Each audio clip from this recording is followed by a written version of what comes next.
بسم اللہ الرحمن الرحیم۔ السلام علیکم ناظرین اکرام پیش خدمت ہے کہانی حساب ماضی۔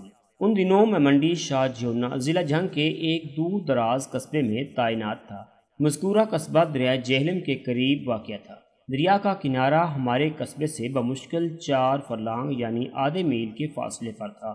سینٹرل پنجاب کے قلب میں واقع ضلع جھنگ کو 2 دریاؤں کی سرزمین بھی کہا جاتا ہے۔ یہ پنجاب کا واحد ضلع ہے جس میں 2 اہم دریا چناب اور جہلم یک وقت بہتے ہیں۔ یہ ضلع کے وسط میں پہنچ کر تریمو ہیڈ ورکس کے مقام پر ہم آغوش ہو جاتے ہیں۔ 2 دریاؤں کی طاقتور اور زرعی قوتوں سے مالا مال پانی نے اس ضلع کی زمین کی زرخیزی کو مثالی بنا دیا ہے۔ سرسبز لہلہاتے کھیت پورے علاقے کی شادابی کا منہ بولتا ثبوت ہے۔ میں حسب معمول کلفدار وردی پہنے تھانے پہنچا تو برآمدے میں 3-4 افراد پہلے سے موجود تھے۔ میں ان پر ایک طائرانہ نظر ڈالتے ہوئے اپنے کمرے میں داخل ہو گیا۔ تھوڑی ہی دیر بعد ایک کانسٹیبل نے کمرے میں آ کر سلیوٹ کیا اور پوچھا، ملک صاحب آپ کے لیے ٹھنڈا پانی لاؤں؟ نیکی اور پوچھ۔ میں نے خوش دلی سے کہا، ایسے کاموں میں تاخیر مناسب نہیں ہوتی، جاؤ جلدی سے پانی لے آؤ۔ کانسٹیبل ابھی آیا سر کہہ کر کمرے سے چلا گیا۔ وہ غالباً مئی یا جون کا مہینہ تھا۔ موسم گرما اپنے عروج پر تھا۔ ان دنوں سورج ویسے بھی بہت جلد طلوع ہو جاتا تھا۔ میں 9 بجے کے قریب تھانے پہنچا تھا اور اس وقت یوں محسوس ہوتا تھا جیسے دوپہر اپنے جوبن پر ہو۔ عین دوپہر کے وقت تو ایسا لگتا تھا سورج سوا نیزے پر اتر آیا ہو۔ جس طرح بجھنے سے قبل شمع کی لو خاصی تیز ہو جاتی ہے، بالکل اسی طرح موسم گرما کے اختتام سے پہلے موسم کی شدت میں اس قدر اضافہ ہو جاتا تھا کہ آسمان گویا آگ برساتا محسوس ہوتا تھا۔ کانسٹیبل نے مٹکے کے ٹھنڈے پانی سے میری پیاس بجھائی۔ میں نے کنگ سائز گلاس اسے واپس دیتے ہوئے پوچھا، یہ برآمدے میں رش کیسا نظر آ رہا ہے؟ سائل اور فریادی ہیں جناب، کانسٹیبل نے اپنے مخصوص انداز میں بتایا۔ بس آپ کی آمد کا انتظار ہو رہا تھا۔ میں نے کہا، انہیں باری باری اندر بھیج دو ملک صاحب، کانسٹیبل نے جھنجھلائے ہوئے لہجے میں کہا۔ باہر برآمدے میں جو افراد بیٹھے ہیں ان میں اس گاؤں کا گورکن بھی شامل ہے۔ وہ جب سے یہاں آیا ہے اس نے ہمارا ناک میں دم کر رکھا ہے۔ کیا کہتا ہے وہ؟ میں نے سوالیہ نظر سے کانسٹیبل کو دیکھا۔ اس کا اصرار ہے کہ وہ پہلے آپ سے ملے گا، کانسٹیبل نے جواب دیا، حالانکہ وہ سب سے آخر میں آیا ہے۔ اس کا مسئلہ کیا ہے؟ بڑی عجیب و غریب کہانیاں سنا رہا ہے جناب، کانسٹیبل نے ہاتھ نچاتے ہوئے بتایا۔ کہتا ہے اس کے قبرستان پر کسی بھوت وغیرہ نے قبضہ کر لیا ہے۔ مجھے تو یہ سب اس کا وہم معلوم ہوتا ہے۔ میں نے کہا، ٹھیک ہے، اسے میں دیکھ لوں گا، تم ترتیب وار سائلین کو میرے پاس بھیجتے جاؤ۔ اور وہ کرموں؟ کون کرموں؟ میں نے چونکے ہوئے لہجے میں استفسار کیا۔ کانسٹیبل نے کہا، وہی جناب، گورکن کرم الہی عرف کرموں، اسے سب سے آخر میں بھیجنا۔ میں نے معتدل لہجے میں کہا اور میز پر پھیلے ہوئے کاغذات کا جائزہ لینے لگا۔ پہلے سائل کا مسئلہ نجی قسم کا تھا۔ وہ شخص حویلی بہادر شاہ کا رہنے والا تھا اور ہمارے قصبے میں اس کی سسرال تھی۔ خوشی محمد نامی اس شخص کی بیوی کو میکے والوں نے روک رکھا تھا۔ وہ گزشتہ 6 ماہ سے اپنے والدین کے گھر بیٹھی تھی۔ خوشی محمد اپنی بیوی کے حصول کے لیے ہماری مدد کا طلبگار تھا۔ میں نے ایک ASI کو اس کے ساتھ اس کی سسرال روانہ کر دیا تاکہ وہ صورتحال کا مکمل جائزہ لے آئے۔ دوسرا فریادی ایک مزارع تھا جس کی نہایت ہی مختصر سی ذاتی زمین کو ایک بڑا زمیندار ہتھیانے کے منصوبے بنا رہا تھا۔ میں نے اسے پورے تعاون کا یقین دلا کر فارغ کر دیا۔ اس کے بعد جو شخص میرے کمرے میں داخل ہوا اس کی عمر لگ بھگ 60 سال تھی۔ وہ اپنے بیٹے اور بہو کی شکایت لے کر آیا تھا جو اس عمر میں اس کے ساتھ اچھا برتاؤ نہیں کرتے۔ میں نے اس کے بیٹے کو سمجھانے کا وعدہ کر کے رخصت کر دیا۔ اس بات سے آپ کو حیرت ہو رہی ہوگی کہ ایک تھانے دار کو کس نوعیت کے معاملات نمٹانا پڑ رہے تھے۔ یقین جانیں، گاؤں دیہات کے تھانوں میں متعین تھانہ انچارج صاحبان کو اکثر و بیشتر اس قسم کے نجی اور گھریلو مسائل کو حل کرنے کے لیے بھی تگ و دو کرنا پڑتی ہے۔ کرم الہی عرف کرموں میرے کمرے میں داخل ہوا تو اس کے چہرے پر برہمی کے آثار واضح طور پر دکھائی دے رہے تھے۔ میں نے اسے ایک کرسی پر بیٹھنے کا اشارہ کیا۔ بیٹھنے کے دوران اس نے شکایتی لہجے میں کہا، تھانے دار صاحب، آپ کے راج میں میرے ساتھ سخت زیادتی ہو رہی ہے۔ میں نے زیر لب مسکراتے ہوئے کہا، چاچا کرموں، میرے راج کی کیا بات کر رہے ہو؟ میں تو اس ملک کے ایک دور دراز دیہات کا تھانہ انچارج ہوں، کوئی اس ملک کا وزیر اعظم یا صدر مملک تو نہیں ہوں۔ میں بھی اس تھانے کی ہی بات کر رہا ہوں سرکار، کرمو نے اپنی بات پر زور دیتے ہوئے کہا۔ یہاں کوئی میری سنتا ہی نہیں، اس سے بڑی زیادتی اور کیا ہوگی؟ میں کرمو کی بات کی تہہ تک پہنچ گیا۔ وہ یقیناً اس بات پر خفا تھا کہ اسے سب سے پہلے میرے پاس کیوں نہیں بھیجا گیا۔ میں نے قدرے نرم لہجے میں کہا، دیکھو کرمو چاچا، وہ گورکن پورے علاقے میں چاچا کرمو کے نام سے جانا جاتا تھا۔ ہمارے کام کرنے کے کچھ اصول اور ضابطے ہوتے ہیں، ہمیں ان کا خیال رکھنا پڑتا ہے۔ وہ جناب، ہر کام کی اپنی اپنی اہمیت ہوتی ہے۔ اس کے لہجے میں ناراضگی کا عنصر شامل تھا۔ میں نے تو آدھی رات جاگ کر گزاری ہے اور صبح ہوتے ہی یہاں آ پہنچا ہوں، مگر یہاں کوئی میری بات کا یقین ہی نہیں کر رہا، سب اسے میرا وہم قرار دے رہے ہیں۔ آپ کے حوالدار نے تو یہاں تک کہہ دیا کہ میری نظر خراب ہو گئی ہے، مجھے آنکھوں کے کسی ماہر سے اپنی نظر ٹیسٹ کروانا چاہیے۔ حالانکہ جناب، ایک لمحے کو رک کر اس نے ہاتھ کی انگلی سے اپنی آنکھوں کی جانب اشارہ کیا اور سلسلہ کلام کو جاری رکھتے ہوئے بولا، میری نگاہ بالکل ٹھیک ہے، میں اس عمر میں بھی کسی اینک کے بغیر روزانہ قرآن مجید کی تلاوت کرتا ہوں۔ کرمو کی عمر لگ بھگ 60 سال رہی ہوگی، مگر عمر کے اس حصے میں بھی اس کی صحت اچھی خاصی دکھائی دے رہی تھی۔ اس کا شمار ان مردوں میں ہوتا تھا جن کے لیے ساٹھا پاٹھا کی اصطلاح استعمال ہوتی ہے۔ میں نے کرمو کو مخاطب کرتے ہوئے تشفی آمیز لہجے میں کہا، مجھے بتایا گیا ہے کہ تم نے قبرستان میں کوئی بھوت وغیرہ دیکھا ہے، کیا یہ بات سچ ہے؟ 16 آنے سچ جناب۔ وہ سیدھا ہو کر بیٹھ گیا۔ ممکن ہے وہ تمہارا کوئی وہم ہو؟ وہ اپنی ران پر ہاتھ مارتے ہوئے بولا، آپ کے تھانے کا عملہ بھی اسے میرا وہم قرار دے رہا ہے، لیکن میں رب دی سونہ کھا کر کہتا ہوں کہ میں کسی قسم کے وہم شہم میں ہرگز مبتلا نہیں ہوں۔ میں نے خود اپنی ان آنکھوں سے دیکھا ہے۔ اس نے اپنی آنکھوں کو چھوتے ہوئے کہا، تم نے اس بھوت کو کہاں دیکھا ہے؟ قبرستان کے مشرقی حصے میں، کرمو چاچا نے تیقن سے بتایا۔ وہ جس طرف دریا ہے اسی سمت میں۔ یہ کس وقت کی بات ہے؟ میں نے پوچھا۔ تقریباً آدھی رات کو۔ تم آدھی رات کو قبرستان میں کیا کر رہے تھے؟ وہ جناب، میں تو رہتا ہی قبرستان میں ہوں، وہ گڑبڑائے ہوئے لہجے میں بولا، میری رہائش ادھر ہی ہے سرکار۔ میں نے کہا، مجھے ہر بات معلوم ہے کہ تمہاری رہائش قبرستان کے اندر ہی ہے، لیکن تمہارے رہائشی کمرے تو قبرستان کے مغربی حصے میں بنے ہوئے ہیں۔ یہاں تم اپنی بیوی لطیفہ اور اکلوتی بیٹی سغرا عرف سگی کے ساتھ رہتے ہو۔ ایک لمحے کے توقف کے بعد میں نے اضافہ کیا، تم آدھی رات کو قبرستان کے مشرقی حصے میں کیا کر رہے تھے؟ تو آپ میرے اور میرے گھر کے بارے میں اتنا کچھ جانتے ہیں تھانے دار صاحب؟ کرمو نے متعجب نظر سے مجھے دیکھتے ہوئے کہا، حالانکہ آپ کو اس علاقے میں آئے ہوئے زیادہ عرصہ بھی نہیں ہوا۔ میں نے کہا، دائی سے پیٹ، ڈاکٹر سے مرض، وکیل سے جرم اور تھانے دار سے علاقے کے حالات و واقعات زیادہ دیر پوشیدہ نہیں رہ سکتے۔ یہ میرے پیشے کا تقاضا ہے کہ میں اپنے تھانے کی حدود میں بسنے والوں سے پوری واقفیت رکھوں، اس میں زیادہ حیران ہونے کی ضرورت نہیں ہے۔ وہ بولا، تھانے دار صاحب، آپ تو بہت پہنچے ہوئے تھانے دار ہیں، میں اس وقت تو صرف تم تک پہنچا ہوا ہوں۔ میں نے اس کے چہرے پر نگاہ جماتے ہوئے سوال کیا، تم نے ابھی تک میری بات کا جواب نہیں دیا۔ کون سی بات سرکار؟ تم نصف شب کے وقت قبرستان کے دوسرے کنارے پر کیا کر رہے تھے؟ میں نے اپنا سوال دہرایا۔ یہاں بقول تمہارے، تم نے کسی بھوت کو دیکھا ہے؟ اس نے مختصر الفاظ میں بتایا کہ مذکورہ شب بہت زیادہ حبس تھا، آنکھ بار بار کھل لگ رہی تھی۔ آدھی رات کو وہ پیشاب کرنے کے لیے اٹھا۔ رفع حاجت کے بعد جب وہ واپس پلٹا تو اس نے قبرستان کے مشرقی حصے میں کچھ پر اسرار سی حرکت دیکھی۔ وہ چاند کی ابتدائی راتیں تھیں اور اس وقت چاند غروب ہونے والا تھا، اس لیے وہ واضح طور پر اس پر اسرار سرگرمی کو نہیں دیکھ پا رہا تھا۔ اس کے اندر کا متجسس انسان پوری طرح بیدار ہو چکا تھا، چنانچہ وہ صورتحال کی وضاحت کے لیے قبرستان کے مشرقی حصے کی جانب بڑھنے لگا۔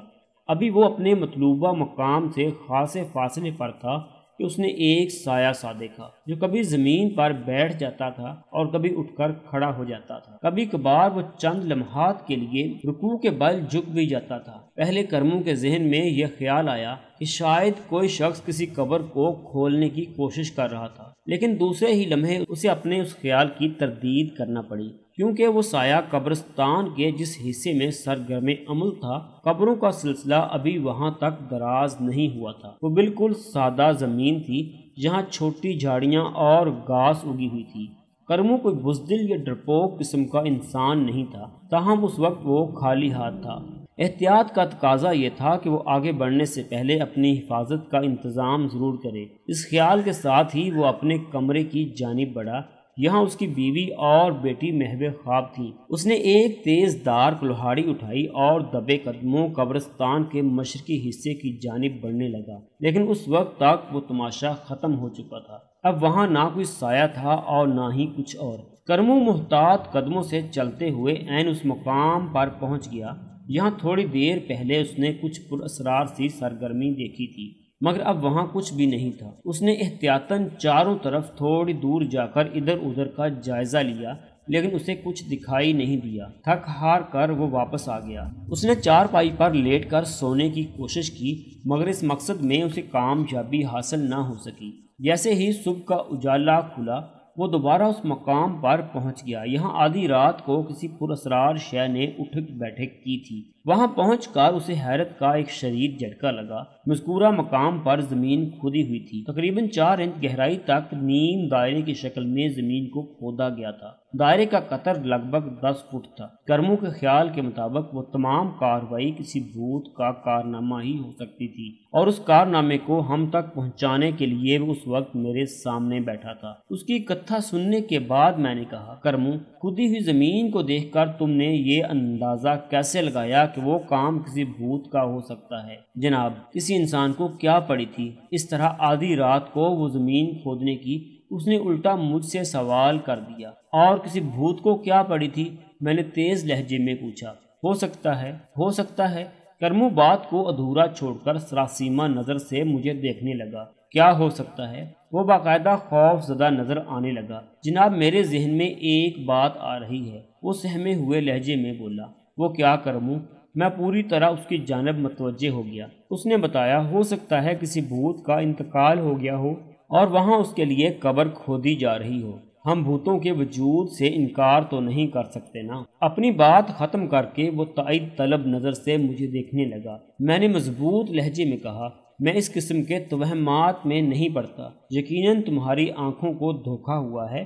وہ زمین کسی اور مقصد کے لیے کسی نے کھودی ہوگی۔ آپ اسے میرا وہم سمجھیں یا کچھ اور۔ وہ 2 ٹوک لہجے میں بولا، لیکن مجھے یقین ہے کہ یہ کسی بھوت ہی کی کارستائی ہے۔ ایک لمحے کے توقف سے اس نے اضافہ کیا، اور میں پورے وثوق سے کہہ سکتا ہوں کہ آج رات پھر پچھلی رات والی کہانی کو دہرایا جائے گا۔ تمہارا مطلب ہے مزید کھدائی ہوگی؟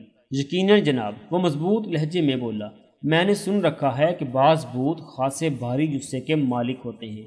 ممکن ہے مرنے والا بھوت گراں ڈیل ہو اور اسی لیے اس کے لیے 10 فٹ کی قبر تیار کی جا رہی ہے۔ میں نے گرہ لگائی، اور یقیناً وہ بھوت گول مٹول بھی ہوگا، ورنہ اس کی تدفین کے لیے نیم دائروی قبر نہ کھودی جاتی۔ میرا مطلب ہے قبر کھودی جا رہی ہے۔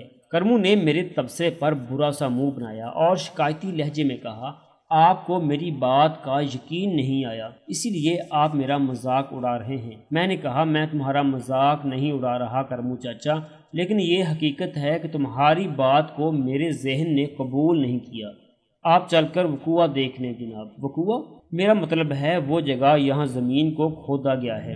کرمو نے وضاحت آمیز لہجے میں کہا، اس جگہ کو دیکھ کر آپ بھی میری بات کے قائل ہو جائیں گے، یعنی مجھے یقین آ جائے گا کہ وہاں کسی بھوت کی عن قریب تدفین ہونے والی ہے۔ میں نے طنزیہ لہجے میں کہا، بالکل بالکل۔ اس نے سر کو اثباتی جنبش دیتے ہوئے کہا۔ کرمو پوری طرح اس وہم میں مبتلا ہو چکا تھا۔ قبرستان میں جو کھدائی ہوئی تھی اس میں بھوتوں کا یقینی ہاتھ تھا۔ مجھے اس کی بات کا اندازہ ہوا کہ اگر میں اس کے وہم کو ختم کرنے کی کوشش کروں گا تو وہ کوشش رائے گاں ہی جائے گی۔ لہٰذا میں نے کسی سعی سے باز رہتے ہوئے اس سے ادھر ادھر کی باتیں شروع کر دیں تاکہ اس سلسلے میں اگر کوئی کام کی بات موجود ہو تو وہ سامنے آ جائے۔ میں نے کرم الہی عرف کرمو سے پوچھا، چاچا تم کتنے عرصے سے اس قبرستان میں ہو؟ جناب، میں نے تو آنکھ ہی اس قبرستان میں کھولی ہے، کرمو نے جواب دیا۔ مجھ سے پہلے میرا باپ یہاں کا گورکن تھا۔ قیام پاکستان سے پہلے ہی اس کا انتقال ہو گیا تھا۔ اس وقت میری شادی ہو چکی تھی۔ تمہاری ماں اور دوسرے بہن بھائی؟ ماں میرے باپ کی وفات کے فوراً بعد 1 ماہ کے اندر اندر چل بسی تھی، کرمو نے بتایا۔ بہن بھائی کوئی نہیں تھا، میں اپنے والدین کی اکلوتی اولاد ہوں، جس طرح سگی تمہاری اکلوتی بیٹی ہے۔ وہ نفی میں سر ہلاتے ہوئے بولا، نہیں جناب، سگی تو دوسری طرح اکلوتی ہے۔ او چاچا، یہ دوسری طرح اکلوتی کیا ہوتا ہے؟ وہ سمجھانے والے انداز میں بولا، تھانے صاحب، میری ماں نے صرف ایک ہی اولاد کو جنم دیا تھا، یعنی میں، نہ مجھ سے پہلے اور نہ ہی کوئی بعد میں پیدا ہوا، جبکہ سغرا کی ماں یعنی میری بیوی لطیفہ نے پورے 6 بچوں کو جنم دیا ہے۔ سغرا عرف سوگی سے پہلے ہمارے 5 بچے فوت ہو گئے تھے، 3 لڑکے اور 2 لڑکیاں۔ سوگی کے بعد پھر کوئی بچہ پیدا نہیں ہوا۔ اب تو وہ بلی مانس بھی 16 سال کی ہو چکی ہے۔ میں مزید تھوڑی دیر تک اس سے گفتگو کرتا رہا، مگر جب کوئی اہم بات سامنے نہ آئی تو میں نے بالآخر کرمو سے کہا، کرمو چاچا، اب بتاؤ میں تمہارے لیے کیا کروں؟ میرے لیے کیا کرنا ہے مائی باپ؟ اتنا کہہ کر وہ چونکا، پھر بات کو آگے بڑھاتے ہوئے بولا، جناب، مائی باپ کا لفظ میں نے آپ کے احترام میں کہا ہے، ورنہ آپ تو مجھ سے آدھی عمر کے ہوں گے۔ ایک لمحے کے توقف سے وہ سلسلہ کلام کو جاری رکھتے ہوئے کہنے لگا، تھانے دار صاحب، میں یہ منت کر رہا ہوں جناب کہ آپ میرے لیے نہیں بلکہ اس بھوت کے لیے کچھ کریں۔ میں نے 2 ٹوک لہجے میں کہا، کرمو، ایک بات کان کھول کر سن لو۔ اول تو میں یہ بات تسلیم کرنے کو تیار نہیں ہوں کہ ادھر قبرستان میں کسی بھوت نے زمین کھودی ہوگی، اور اگر تم اپنی بات پر مصر ہو تو پھر میں تم سے اس سلسلے میں معذرت ہی چاہوں گا، کیونکہ تعزیرات پاکستان میں قانون کی کوئی ایسی دفعہ موجود نہیں ہے جس کا اطلاق بھوتوں پر ہوتا ہو۔ سمجھ رہے ہو نا میں کیا کہہ رہا ہوں؟ وہ الجھن امیز نظر سے مجھے دیکھتے ہوئے بولا، آپ ایک مرتبہ میرے ساتھ چل کر وقوع تو دیکھ لیں ملک صاحب۔ میں نے اس کا دل رکھنے کے لیے کہہ دیا، ٹھیک ہے کرمو، اس وقت میں چند ضروری کام نپٹانے میں مصروف ہوں، جب فرصت ہوگی میں تم سے ملنے قبرستان چلا آؤں گا، پھر تم مجھے جائے وقوع دکھا دینا۔ اب تو تم مطمئن ہو نا؟ وہ قدر اطمینان بخش لہجے میں بولا، لیکن آپ شام سے پہلے ہی آ جانا، ورنہ رات کو تو…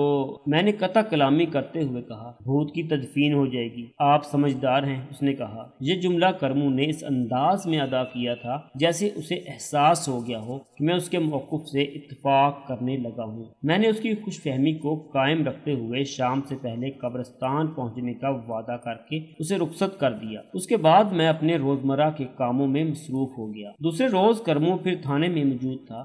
میں گزشتہ روز حسب وعدہ اس کے پاس قبرستان نہیں جا سکا تھا۔ اس کی ایک وجہ تو یہ تھی کہ میں وہاں جانے کے لیے سرے سے سنجیدہ ہی نہیں تھا، دوسرے وہ دن میں نے سخت مصروفیت میں گزارا تھا۔ کرمو کے رخصت ہوتے ہی ASI حویلی بہادر شاہ کے وسنے خوشی محمد نامی شخص کے سسر ساس کو پکڑ لایا تھا، جو گزشتہ 6 ماہ سے اپنی بیٹی کو گھر بٹھائے ہوئے تھے۔ ان کا تنازع اتنا بڑا کہ سپہر ہو گئی۔ بہرحال میرے سمجھانے بجھانے پر وہ اپنی بیٹی کو خوشی محمد کے ساتھ بیچنے پر آمادہ ہو گئے تھے۔ ان کو رخصت کیا ہی تھا کہ ایک بلوے کا کیس آ گیا، جس کو نپٹاتے ہوئے رات کے 9 بج گئے۔ اس تمام کارروائی کے دوران کرمو میرے ذہن سے محو ہو گیا تھا، اور آج پھر وہ میرے سامنے بیٹھا ہوا تھا۔ جناب، آپ نے میری بات کا یقین نہیں کیا تھا نا؟ وہ شکایت امیز ناراضی سے بولا۔ اب معاملہ بہت آگے بڑھ گیا ہے۔ کیوں، کیا ہو گیا ہے؟ میں نے استفسار کیا۔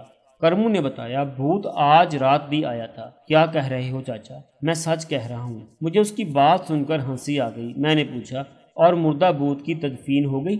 آپ اڑا لیں میرا مذاق۔ وہ روحان سے لہجے میں بولا، آپ آخر کب تک میری بات کا اعتبار نہیں کریں گے؟ مجھے یقین ہے کہ 1 آدھ روز میں تدفین ہو جائے گی۔ میں سیدھا ہو کر بیٹھ گیا اور سنجیدہ لہجے میں پوچھا، تو گزشتہ رات کیا ہوا تھا؟ بھوت نے مزید کھدائی کی ہے۔ مزید کھدائی؟ بے ساختہ میرے منہ سے نکلا۔ یقین نہیں آ رہا تو خود چل کر دیکھ لیں، کرمو نے التجا آمیز لہجے میں کہا۔ جتنی گہرائی تک پہلے زمین کھودی گئی تھی اب اس میں اضافہ ہو چکا ہے، میرے خیال میں کم از کم 8 انچ تو ہو چکی ہوگی۔ بھوت نے وہ کھدائی تمہارے سامنے کی تھی؟ میں نے پوچھا۔ نہیں، وہ نفی میں سر ہلاتے ہوئے بولا، میں رات کو کافی دیر تک بھوت کا انتظار کرتا رہا تھا۔ میں نے اپنے کمرے کے نزدیک ہی ایک ایسی جگہ کا انتخاب کر لیا تھا جہاں سے بآسانی قبرستان کے اس حصے پر نظر رکھ سکتا تھا۔ یہاں 1 رات پہلے بھوت نے کارروائی ڈالی تھی۔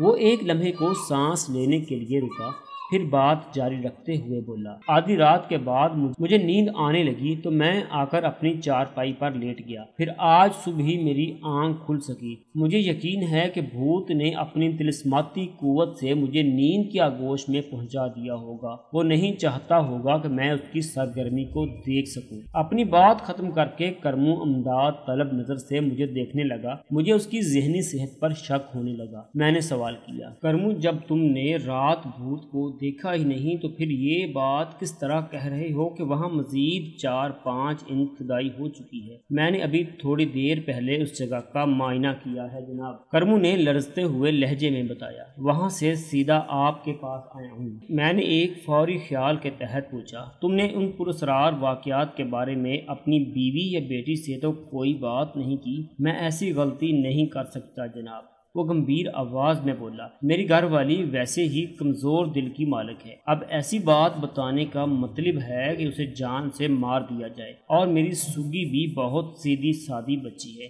میں اس معصوم کو خواہ خوف زدہ نہیں کرنا چاہتا۔ یہ تم نے بہت اچھا کیا، میں نے سراہنے والے انداز میں کہا۔ تم ابھی جا کر برآمدے میں بیٹھو، میں تھوڑی دیر میں تمہارے ساتھ قبرستان چلتا ہوں۔ وہ مطمئن انداز میں چلتے ہوئے میرے کمرے سے نکل گیا۔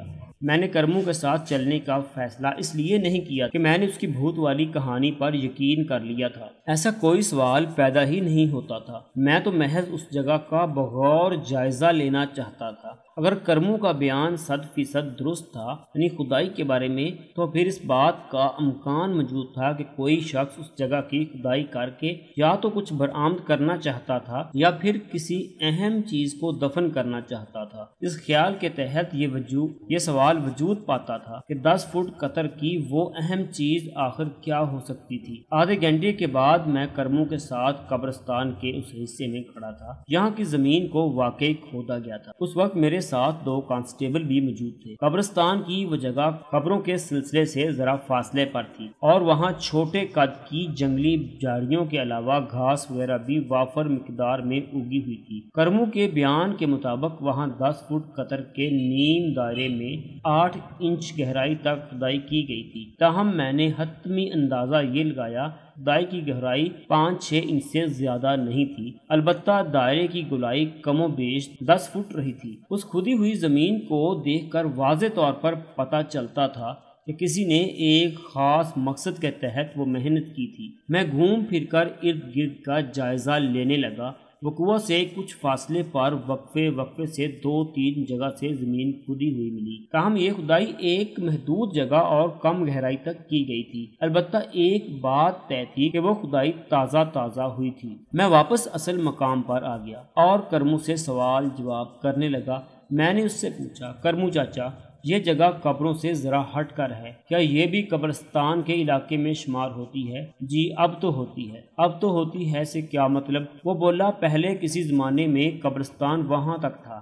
اس نے ایک پکی قبر کی جانب اشارہ کرتے ہوئے بتایا۔ بعد ازاں رانا صاحب نے تیزی سے بڑھتے ہوئے قبروں کے سلسلے کو دیکھتے ہوئے اپنی ذاتی زمین کا کچھ حصہ قبرستان کو دے دیا تھا۔ اب قبرستان کی حد وہاں تک ہے، اس نے ایک مرتبہ پھر اشارے سے بتایا، تاہم اس بار اس کا اشارہ دریا کی جانب تھا، یعنی وقوع سے مشرقی سمت میں۔ میں نے کہا، اس کا مطلب ہے ہم اس وقت جس جگہ پر کھڑے ہیں وہ قبرستان کا ہی حصہ ہے، اگرچہ قبروں کا سلسلہ ابھی تک یہاں نہیں پہنچا۔ آپ بالکل ٹھیک کہہ رہے ہیں ملک صاحب، کرمو تصدیقی انداز میں بولا۔ رانا صاحب کی مہربانی سے قبرستان کا علاقہ خاصا وسیع ہو گیا ہے۔ رانا صاحب سے کرمو کی مراد رانا ظفر علی خان تھے۔ رانا صاحب اس گاؤں کے چودھری تھے۔ مجھے اگرچہ اس علاقے میں تعینات ہوئے زیادہ عرصہ نہیں ہوا تھا، تاہم میں رانا ظفر کے بارے میں بہت کچھ معلوم کر چکا تھا۔ وہ عام روایتی جاگیرداروں سے بہت مختلف تھے۔ مجھے ان کے خلاف کوئی بڑی شکایت نہیں ملی تھی۔ وہ ایک مہربان اور انصاف پسند چودھری واقع ہوا تھا۔ میں نے گرد و نواح پر نظر دوڑاتے ہوئے کرمو سے پوچھا، چاچا، اس قبرستان کی باقاعدہ کوئی حد بندی نہیں کی گئی، اس کی کوئی خاص وجہ؟ اس نے الجھن آمیز نظر سے مجھے دیکھا۔ میں نے اپنی بات کی وضاحت کرتے ہوئے کہا، میرا مطلب ہے قبرستان کے چاروں طرف ایک چوہدی تو ہونا چاہیے تھی نا؟ اس کی کیا ضرورت ہے جناب؟ وہ میری بات کو سمجھتے ہوئے بولا، میں حفاظت کی خاطر کہہ رہا ہوں۔ کیسی حفاظت سرکار؟ کرمو نے بے پرواہی سے بولا، اس قبرستان میں جو لوگ دفن ہیں وہ یہاں سے اٹھ کر باہر جانے سے تو رہے، اور جو زندہ انسان باہر بستے ہیں وہ ہنسی خوشی یہاں آنے کا ارادہ نہیں رکھتے، پھر کیسی چوہدی اور کیسی حفاظت تھانے دار صاحب۔ میں نے کہا میں تمہاری اس بات سے اتفاق کرتا ہوں کہ کوئی بھی زندہ انسان اس شہر خاموشہ میں آباد کاری کے بارے میں سوچ بھی نہیں سکتا، تاہم وہ اس قسم کی کارروائی تو کر سکتا ہے نا۔ میں نے انگلی کے اشارے سے کھدی ہوئی زمین کی نشاندہی کی۔ یہ کسی انسان کا کام نہیں ہے جناب، وہ قطعی لہجے میں بولا۔ میں نے آپ کو بتایا ہے نا، یہ کسی بھوت کا کارنامہ ہے جو اپنے کسی لہیم شہیم اور گھول مٹول ساتھی بھوت کو یہاں دفن کرنے کا ارادہ رکھتا ہے۔ میں نے کاٹ دار لہجے میں کہا، کیوں تم ایسا ہی خیال رکھتے ہو نا؟ او جناب ملک صاحب، ایک کانسٹیبل نے اپنی عقل مندی کا مظاہرہ کرتے ہوئے کہا، میرے خیال میں تو یہ کسی گور بجو کی کارستانی ہے۔ کرمو نے گھور کر مذکورہ کانسٹیبل کو دیکھا اور مدبرانہ لہجے میں بولا، ککش بھائی، لگتا ہے تم نئے اس محکمے میں آئے ہو، اور مجھے تو تم عقل سے بھی پیدل ہی معلوم ہوتے ہو۔ کیوں چاچا اتنی گرمی کیوں کھا رہے ہو؟ کانسٹیبل نے گسیلے لہجے میں استفسار کیا۔ میں نے مداخلت مناسب نہ سمجھی اور ان کی نوک جھونک دیکھنے لگا۔ کرمو نے گمبھیر لہجے میں کہا، او کاکا، میں نے کیا گرمی کھانا ہے، موسم تو ویسے ہی خاصا تپ رہا ہے۔ میں نے تو تمہارے تبصرے پر تمہیں ٹوکا تھا، وہ گور بجو والا تبصرہ، اس تبصرے میں کیا خرابی ہے؟ او کاکا بلی، گور بجو صرف قبروں کے ساتھ چھیڑ چھاڑ کرتے ہیں، یہ میرا سال ہر سال کا مشاہدہ اور تجربہ ہے۔ ایک لمحے کو رک کر اس نے تصدیق طلب نظر سے میری جانب دیکھا اور کانسٹیبل کی طرف مڑتے ہوئے گویا ہوا، یہ جس طرح زمین کو ادھیڑا گیا ہے نا، یہ کسی گور بجو کے بس کی بات نہیں ہے۔ کانسٹیبل نے کچھ کہنے کے لیے منہ کھولنا چاہا تو میں نے ہاتھ کے اشارے سے اسے منع کر دیا اور پھر خود کہا، چاچا کرمو بالکل ٹھیک کہہ رہا ہے جوان۔ کرمو نے مجھے مخاطب کرتے ہوئے پوچھا، اب آپ کا کیا ارادہ ہے ملک صاحب؟ میں نے کچھ سوچتے ہوئے کہا، میرا خیال ہے میں یہاں چند ہوشیار قسم کے پولیس اہلکاروں کی ڈیوٹی لگا دیتا ہوں جو وقفے سے پہرا دیں گے، رات بھر تمہارے قبرستان کی نگرانی ہوتی رہے گی، تو ممکن ہے وہ خدائی والا شخص پکڑ میں آ جائے۔ شخص نہیں جناب، بھوت کہیں، وہ پراسرار لہجے میں بولا۔ میں نے کہا، ٹھیک ہے کرمو، جب تک میں اس پراسرار شخص کا سراغ نہیں لگا لیتا اس وقت تک میں بھی تمہاری طرح اسے بھوت ہی کہوں گا۔ اب تو تم خوش ہونا جناب، کیا واقعی آپ کو میری بات کا یقین آ گیا ہے؟ کرمو نے امید افزا نظر سے مجھے دیکھا۔ میں نے کہا، اس سوال کا جواب تمہیں اس وقت دوں گا جب میں اس بھوت کے ہاتھوں میں ہتھ کڑی پہنا دوں گا۔ بھوت اور ہتھ کڑی؟ وہ تعجب خیز نظر سے مجھے دیکھنے لگا۔ میں نے قبرستان سے باہر نکلتے ہوئے کہا، تم بے فکر ہو جاؤ، میرے آدمی آج رات سے اس مقام کی خفیہ نگرانی شروع کر دیں گے۔ کرمو نے ہمیں قبرستان سے باہر چھوڑا، پھر واپس چلا گیا۔ میں نے اسی روز 4 چاقو چوبند قسم کے کانسٹیبلز کو اپنے کمرے میں بلایا اور انہیں موجودہ صورتحال سے آگاہ کیا، پھر انہیں تفصیلاً سمجھایا کہ وہ کس طرح رات کو باری باری قبرستان کے ایک مخصوص حصے کی نگرانی کریں گے۔ پوری بات سننے کے بعد ایک کانسٹیبل نے کہا، سر جی، آپ کو یقین ہے نا یہ کوئی بھوت شوت کا چکر نہیں ہے؟ اس کے لہجے میں پوشیدہ خوف کو میں نے محسوس کر لیا۔ میں نے مذکورہ کانسٹیبل کی آنکھوں میں دیکھتے ہوئے کہا، اسلم، اب تم اس مشن میں شامل نہیں ہو۔ ملک صاحب، میں تو اپنی معلومات کے لیے، اس نے وضاحت کرنا چاہی، لیکن میں نے ہاتھ کے اشارے سے اسے مزید بولنے سے منع کر دیا۔ پھر کانسٹیبل بہادر علی کی جانب دیکھتے ہوئے کہا، بہادر علی، تم اس مختصر سی پارٹی کے لیڈر ہوگے، اسلم کی جگہ تم جسے چاہو اپنے گروپ میں شامل کر لو، میں تمہیں اس کا پورا اختیار دیتا ہوں۔ مجھے رزلٹ چاہیے، بہت جلد کوئی نتیجہ برآمد ہونا چاہیے، میری بات سمجھ رہے ہو نا؟ یس سر، بہادر علی نے پر اعتماد لہجے میں کہا۔ ٹھیک ہے، اب تم جا سکتے، میں نے تحکمانہ انداز میں کہا۔ نگرانی کا کام آج رات ہی سے شروع ہو جانا چاہیے۔ بہادر علی نے مجھے سلیوٹ مارتے ہوئے کہا، اوکے سر۔ میں نے اسلم نامی کانسٹیبل کو مخاطب کرتے ہوئے کہا، تمہارے جیسے بزدل افراد پولیس ڈپارٹمنٹ میں نہیں چل سکتے، بہتر ہوگا کہ چوڑیاں پہن کر گھر میں بیٹھ جاؤ۔ اسلم نے کچھ کہنے کے لیے منہ کھولنا چاہا، لیکن میں نے اسے موقع نہیں دیا اور روب دار لہجے میں کہا، کسی وضاحت کی ضرورت نہیں ہے، میں پہلے بھی تمہارے چند قابل تعریف واقعات سن چکا ہوں۔ اس کا منہ لٹک گیا۔ میں نے اسے وہاں سے جانے کا حکم سنا دیا۔ وہ یس سر کہتے ہوئے میرے کمرے سے نکل گیا۔ یہ سچ تھا کہ یہاں پہنچتے ہی اسلم کی بزدلی کے 2-4 قصے مجھے سننے کو ملے تھے۔ میں ان واقعات کی تصدیق بھی کرنا چاہتا تھا، اسی لیے میں نے خصوصاً اسلم کو اس ٹیم میں رکھا تھا اور بریفنگ دیتے ہوئے میں نے بھوت کے منظر کو بڑھا چڑھا کر پینٹ کیا تھا اور میں اپنے مقصد میں کامیاب رہا تھا۔ اسلم کی بزدلی کھل کر سامنے آ گئی تھی۔ اسی رات سے قبرستان کی نگرانی شروع ہو گئی۔ میں نے کرمو کو خاص طور پر ہدایت کر دی تھی کہ وہ اس بارے میں اپنی بیوی اور بیٹی سے کوئی بات نہ کرے۔ اس نے مجھے یقین دلایا کہ وہ اس سلسلے میں محتاط رہے گا۔ 2 رات کی مسلسل نگرانی نتیجہ خیز ثابت نہ ہوئی۔ کوئی بھوت نما انسان یا انسان نما بھوت تو کیا، ایک بلی کا بچہ تک قبرستان کے اس حصے کی طرف نہیں پھٹکا۔ تیسری رات میں آخری پہر اچانک بارش شروع ہو گئی، جس کی وجہ سے نگرانی کا سلسلہ ترک کرنا پڑا۔ ویسے بھی ابھی تک کوئی اہم بات یا سراغ ہاتھ نہیں لگ سکا تھا۔ اگلی صبح میں نے قبرستان جا کر موقع کا معائنہ کیا۔ بارش کی وجہ سے کھدی ہوئی زمین میں اچھی خاصی کیچڑ ہو گئی تھی۔ میں نے کرمو کو تاکید کر دی کہ وہ اس مٹی کو برابر کر دے اور اس قصے کو فراموش کر کے اپنی روزمرہ کی مصروفیات میں لگ جائے، لیکن ملک صاحب وہ بھوت، اتنا کہہ کر وہ خاموش ہو گیا۔ اس کی سوئی ایک ہی مقام پر اٹکی ہوئی تھی۔ میں نے قدرے سخت لہجہ میں کہا، دیکھ کرمو، اس بھوت وغیرہ کو اپنے ذہن سے جھٹک دو۔ میں نے تمہاری تسلی کے لیے ہر قسم کی تفتیش کر کے دیکھ لی ہے، لیکن کوئی مثبت نتیجہ سامنے نہیں آیا۔ تمہارے تمام قیاسات غلط ثابت ہوئے ہیں۔ ہمارا وقت اتنا فالتو نہیں ہے کہ اس قسم کے معاملات میں الجھے رہیں۔ اب تم ہمیں پریشان کرنے نہ آنا۔